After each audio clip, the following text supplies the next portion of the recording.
Thank you. 28 days without a shower. I was in a 4-person tent, sausaged between 5 other people. It was muggy and warm. The stench of urine wafted through the air.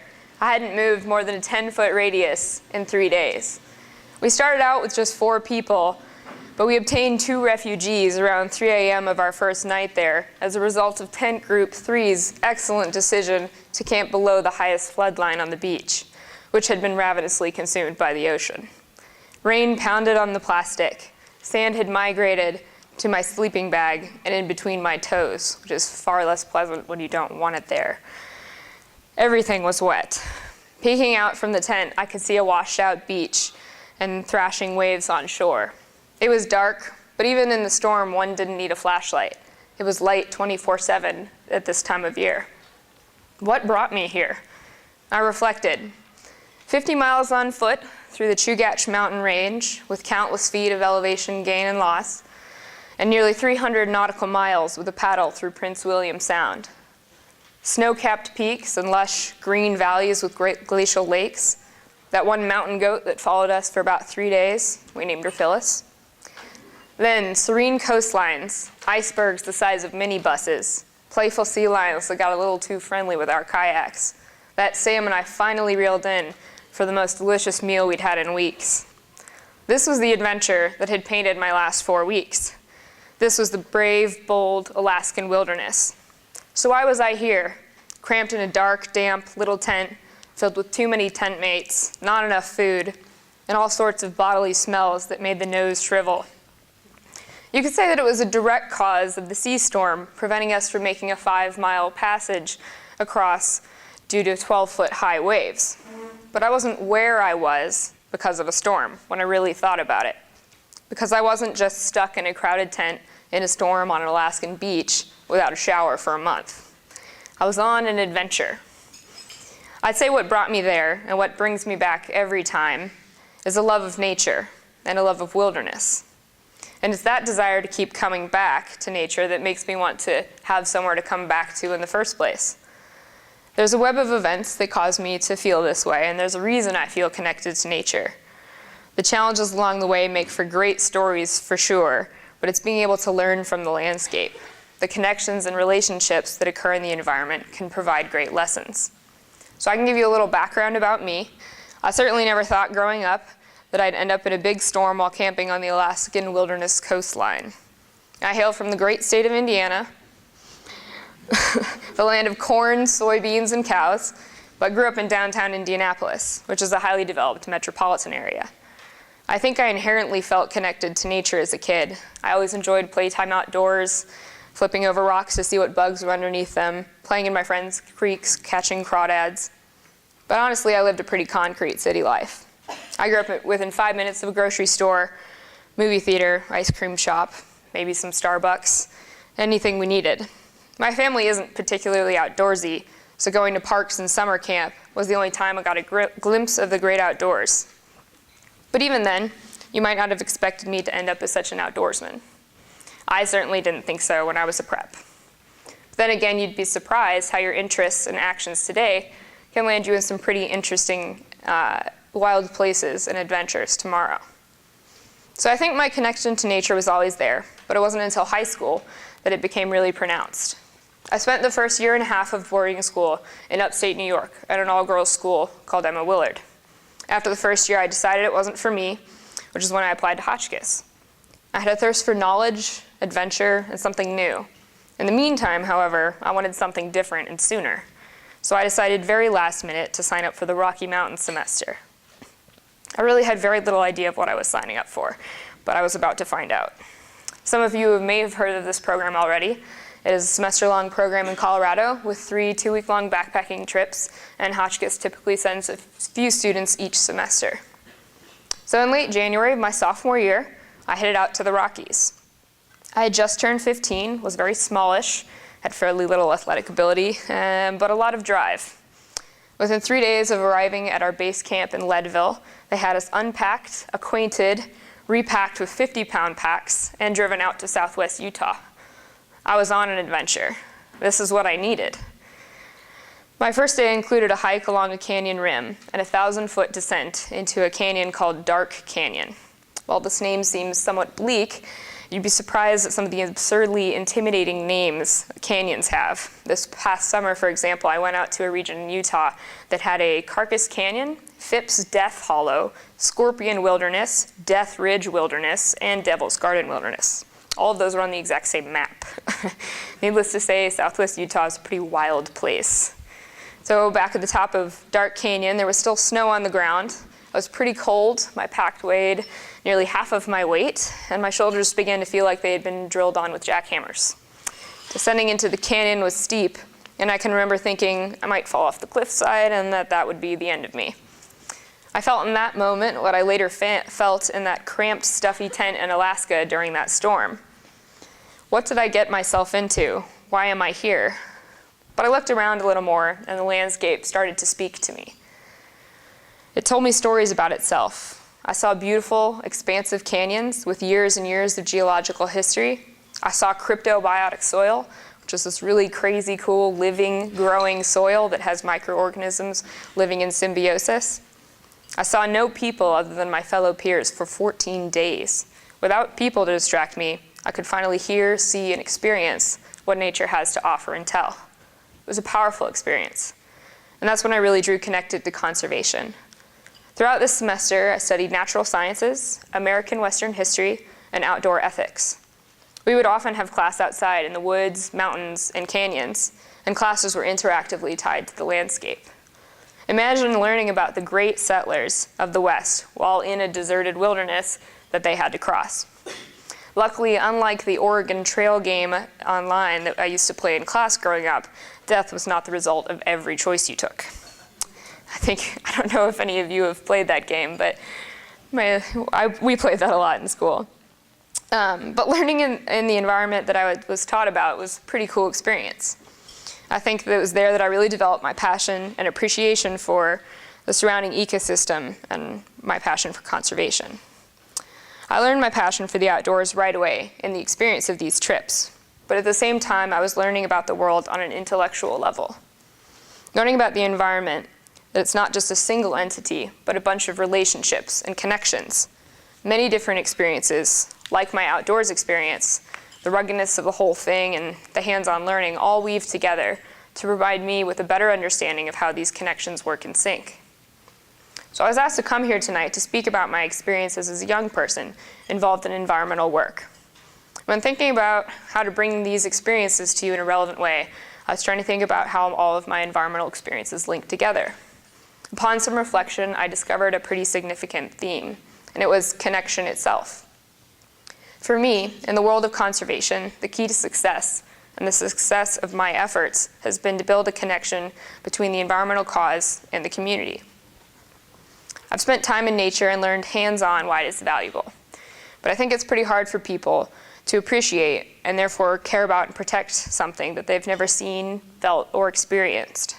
The science and the process need to be explained to people in a way that is tangible. Different members of the community need to feel a connection in a way that makes sense to them and their needs. When thinking about this in more general terms, I've used connectedness in more than just a specifically environmental context.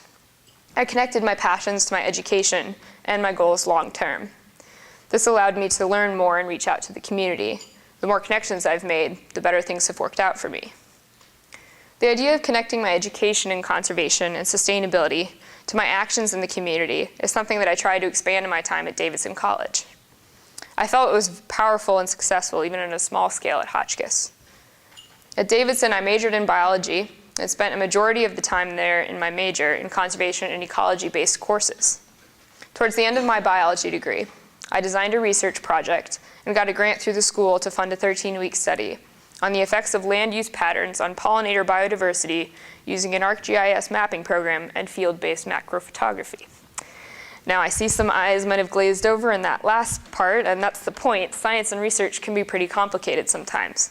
So I've learned how to explain my research in a variety of ways to different people in order to connect them to what I've been doing. Now, research isn't a mandatory part of the biology major at Davidson, although most do it. I wanted to do something that integrated the mapping work I had done through an archaeological research project with conservation locally. So I designed a project with a professor who studies insects to see if the kinds of land development around Davidson affected pollinators. I thought this was relevant on two levels. First off, Davidson in North Carolina is only 20 minutes north of Charlotte. And the rapid urban development of this city means that green space and natural habitat is quickly being converted into impervious surface. Secondly, there's been a global crisis as pollinators are suffering a massive decline. There are many things that pollinate: bees, wasps, butterflies, bats, birds, even some beetles, flies, and spiders. I saw an animal plant the other day that pygmy marmosets can pollinate, which is pretty cool. So lots of animals pollinate. But by far the most important are bees. About 1/3 of the world's agriculture is dependent on pollination, as pollinators facilitate the transfer of pollen, which is essential for plant reproduction. So our research involved comparing the current land uses around our different research sites to the actual pollinator biodiversity that we measured at the field in each of these sites. So using a camera with an enormous lens, we took really high-resolution photographs of bees and wasps to collect them for identification purposes, but not to capture and kill them, which is the more common method in the field. In a sense, our methodology was also conservation-based. Of course, I had to collect a few specimens to take back to the lab, and this was honestly really terrifying every time I had to do it. We'd be out in the hot North Carolina summer midday, and I'd use a butterfly net to repeatedly swat bushes that were flowering that had these pollinators. And it was quite an adrenaline rush holding a tight bag of angry bees and wasps and attempting to transfer them into a jar. But I did it for science and conservation, and I surprisingly never got stung by anything bigger than a sweat bee. So the project was really fun, and I learned a lot, but I wanted to do more than just conduct scientific research and present at a conference or write a paper and then never visit it again after I graduated, which is what most science majors do. I wanted the community I worked in, Davidson, to know how important pollinators are and actually do something about it. I didn't think that just doing the research was good enough. So after my research, I had all of these beautiful bee photographs and a much better understanding of what pollinators needed in our communities. And after the 13 weeks of fieldwork dealing with my fear of stinging insects, I grew a special affection for our subjects. You wouldn't believe how fuzzy and cute a lot of bees can look up close. But more importantly than my personal affection for bumblebees was the mere importance of pollinators in the ecosystem and agro-ecosystems. So on campus, there was an outreach group for amphibians and reptiles in the community, stemming from different biology lab at Davidson, but there was no love for the pollinators. So my lab partner and I devised a sneaky plan to get pollinators in the spotlight on campus and in town. So we received a grant through the college sustainability office, and we built native bee boxes and pollinator garden on campus to promote pollinator conservation and education. People started asking us about our work and how the bees we were trying to conserve were helpful. In addition to that, we began to go to local events with our lab materials and lead local pollinator hikes for conservation organizations and kids groups. The point of all this was to connect the local community to the pollinator cause in a way that was tangible to them. Our pollinator research, we thought, was really useful and relevant in the community, and we had learned how to present it in many different ways to our peers, families, local governments, the Parks and Rec Department, and even other scientists. All of these people could have a positive impact. We just needed to reach them in ways that were compelling and motivating. So I think we've been very successful in these efforts, mostly because we were strategic about it from the start. Creating a strong connection between a community and an environmental cause can be really difficult, and it takes time and many different approaches. A great example of this is here at the farm at Hotchkiss. So my first experience with the farm was in mid to late spring. This was the first time students had been out on the farm. It was a volunteer day, and I honestly can't even really remember how I ended up there. But there I was, out on the barn, chopping a boatload of potatoes with little growths coming out of their eyes. I never knew you could make more potatoes by just chopping up old potatoes and putting them back in the ground. I thought this was a great idea. Alas, my one day of chopping potatoes ended up in a finger cut that I still have a scar from, and not much thought as to what would happen to those potatoes next. The farm was new to Hotchkiss, and even newer to student involvement. and I wouldn't think about it again for months.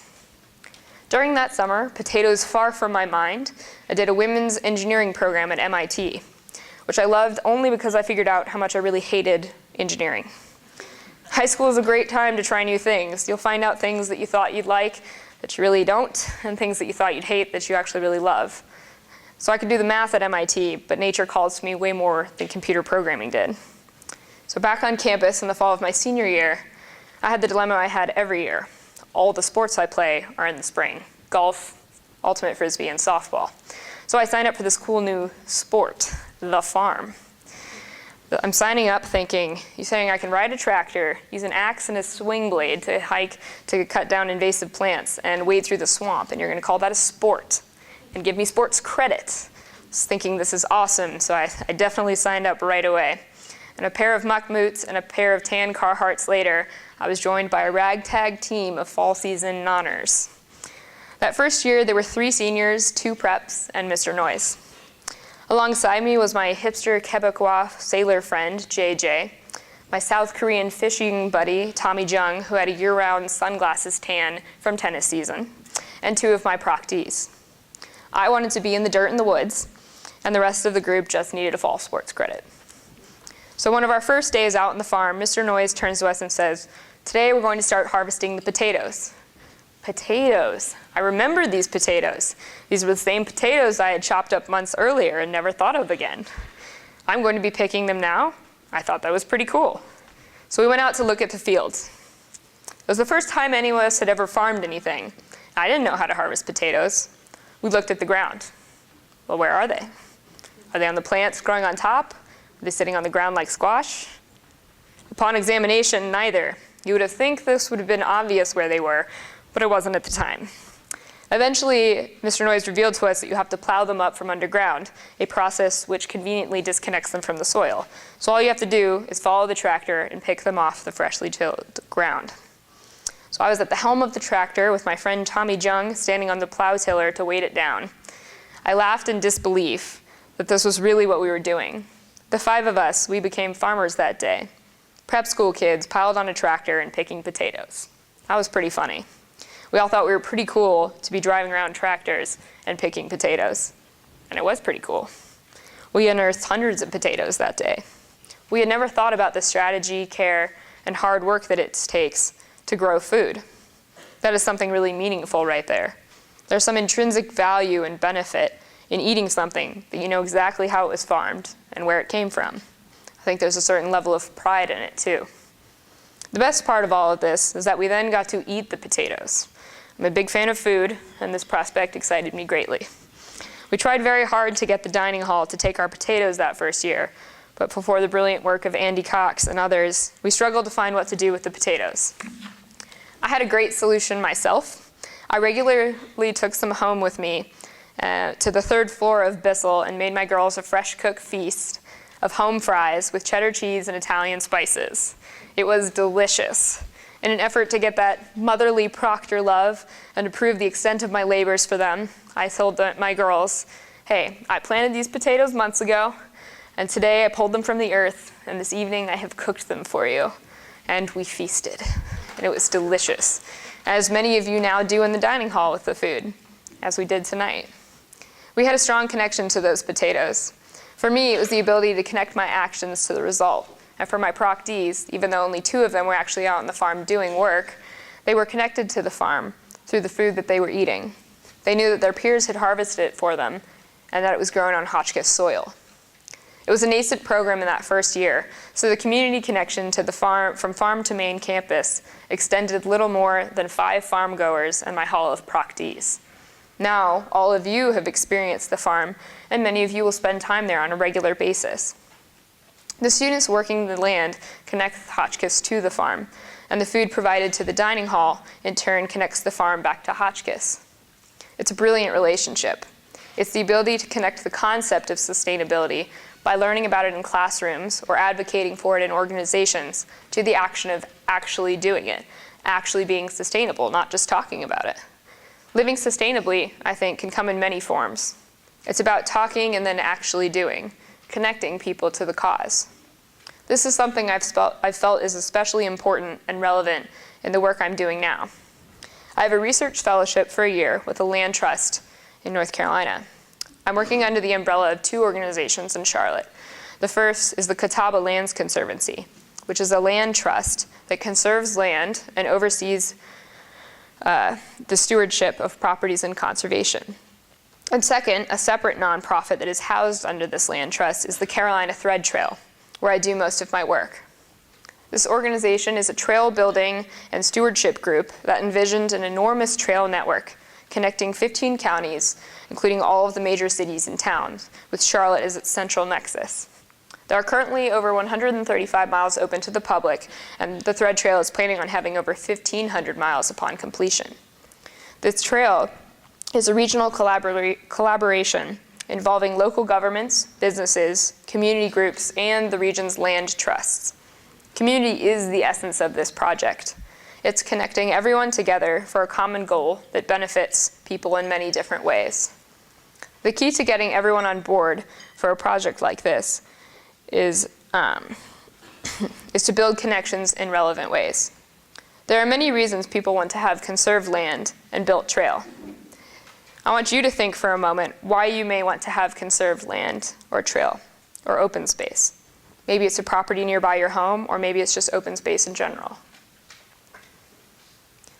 You may have thought about the well-being of the environment for animal habitat, water quality, or access to green space.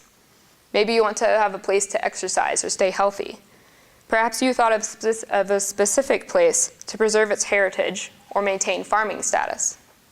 In cities, a lot of people hope to use trails for bicycle and pedestrian commuting to work. But if your community is really struggling, maybe you just thought of the direct economic benefit of a trail by creating jobs, boosting economic spending, or increasing property value. I recently visited a town called Love Valley that is within our trail network. Love Valley is an old-timey western town in rural North Carolina.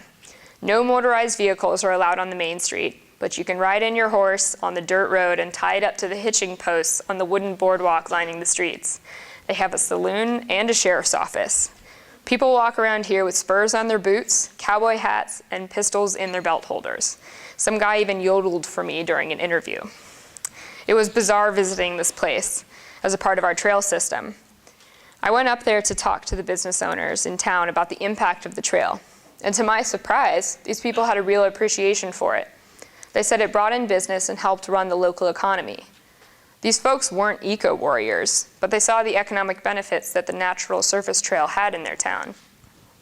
So there are many reasons to support a trail, but everyone, especially on a scale this wide, our network encompasses 2.3 million people.